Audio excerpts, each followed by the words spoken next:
Welcome. Historic context statement: Indigenous peoples. Toronto has been home to many Indigenous peoples who hunted and gathered for food they need, with waterways being a vital source of fresh water and nourishment. The shorelines and nearby areas were important sites for gathering, trading, hunting, fishing, and ceremonies. In the area of today's city of Toronto, ancestors from the Huron-Wendat Nation developed year-round villages that connected to large trail networks, including the Carrying Place trails on the Don, Rouge, and Humber rivers. In the 1660s, Anishinaabe people then inhabited a vast territory which included the Toronto area. The name Toronto derives from the Iroquois word Takaranto, which means place where trees stand in the water. An Indigenous person will be using a mobility scooter to take us on a modern journey of the past. This journey, by Light Blue Sky, is in memory of his mother. May our journeys continue together. Lansdowne North, Toronto Civic Railway from 1917 to 1933. The Lansdowne North streetcar was the last route to be built by the Toronto Civic Railway and started in 1916, 1 year later than expected. The line operated from St. Clair Avenue West to the CPR tracks and did not start immediately due to the Ontario Railway Board's insistence that safety measures be done at the intersection of Lansdowne and Davenport, where it crossed the Toronto Suburban Railway tracks on Davenport.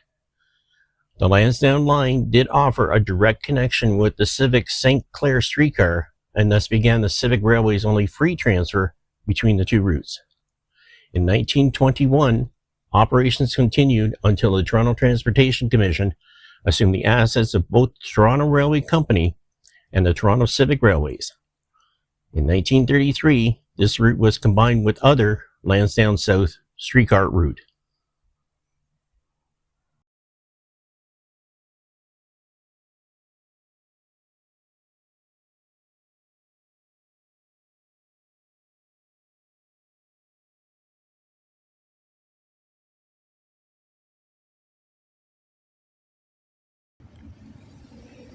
And we're going to take a journey on the Lansdowne North double-end streetcar single track.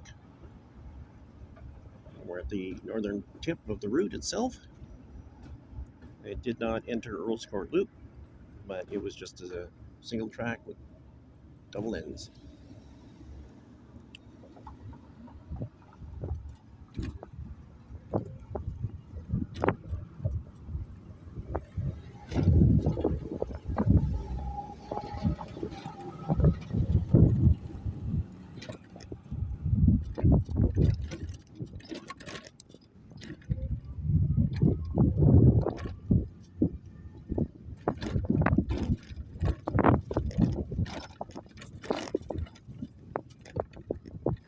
Whoops.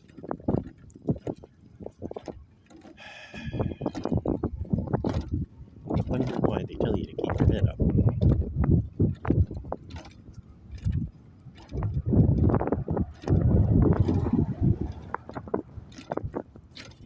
The metal poles you see on your left is your reminiscence of streetcar and trolley coach days.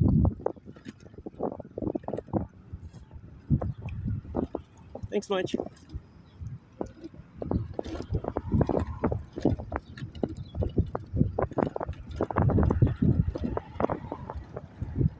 And unfortunately, it looks like they removed the decal numbers. It used to be on them.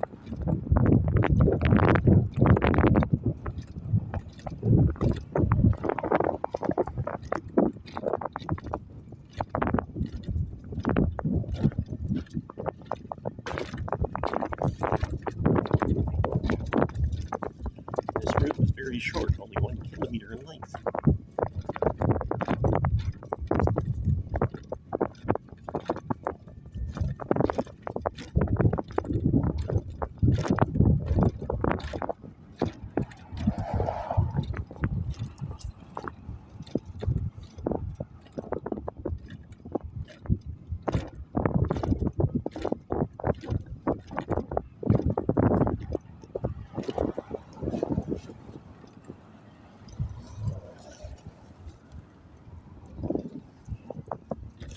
sure to say hi. I always go slow around people.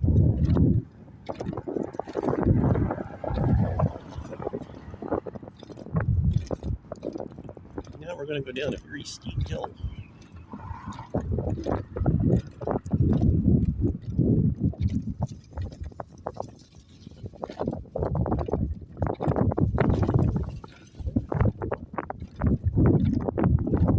Just imagine how streetcars, electric trolley buses used to handle this.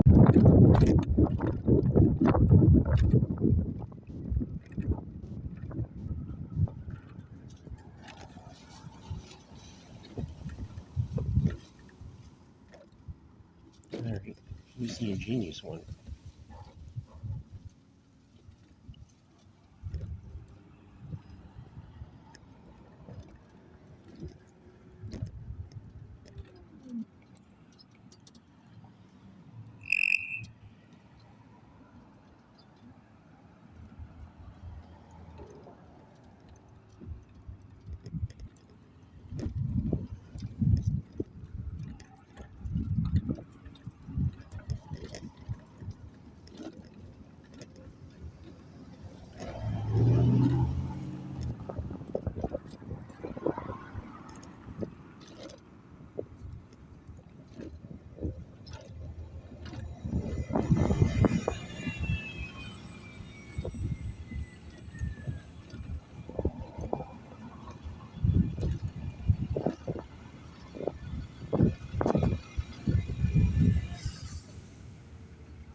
Sure, they say go ahead and they give you, 20 seconds to cross?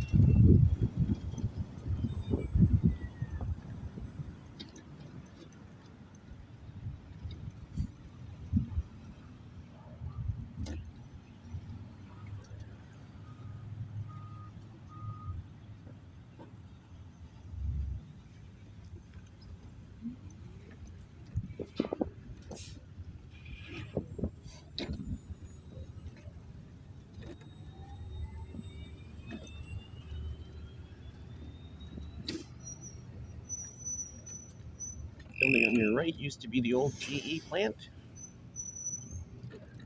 More info at the end of this video.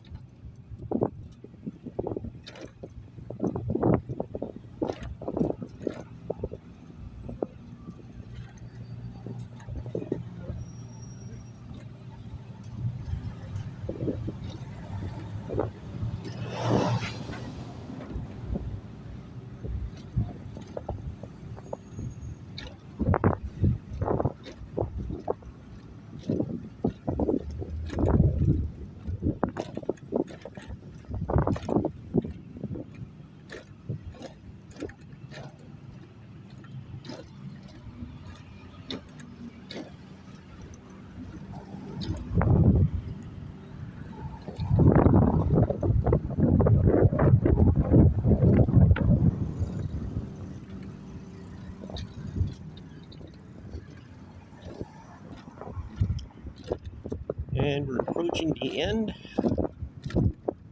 And the underpass was not built at the time the Lansdowne North streetcar was running. So it had to terminate basically at the crosswalk. Switch ends, turn around, and come back.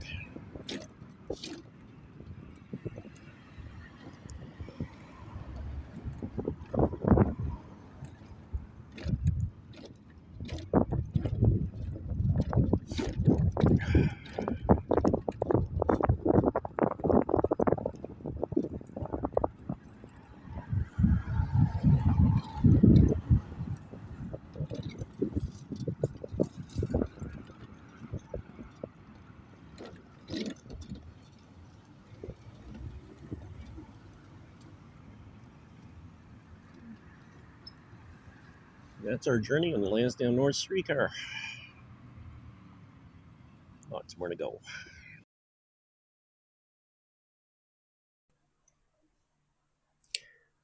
Canadian General Electric, Lansdowne Avenue from 1901 to 1987. There was a major industry on Lansdowne Avenue which included building steam locomotives, including the steam engine called Toronto. The plant was bounded by Davenport Road in the north, then south to the CPR train tracks on both sides of Lansdowne Avenue, and later south of the CPR on the west side only. It closed down in the 1980s with a couple of buildings that remained and were converted to housing on the west side of Lansdowne Avenue. I hope you enjoyed this video of transit history by Transit Mobile Scooter. Video and editing by Darren Parberry. Narration in this series by James Bowe and Darren Parberry. Thank you to Transit Toronto, Old Time Trains, and the City of Toronto Archives research material. Rehab Medical for scooter maintenance. Etta Wright for opening background photo. If you like what you see, don't forget to like, share, and subscribe.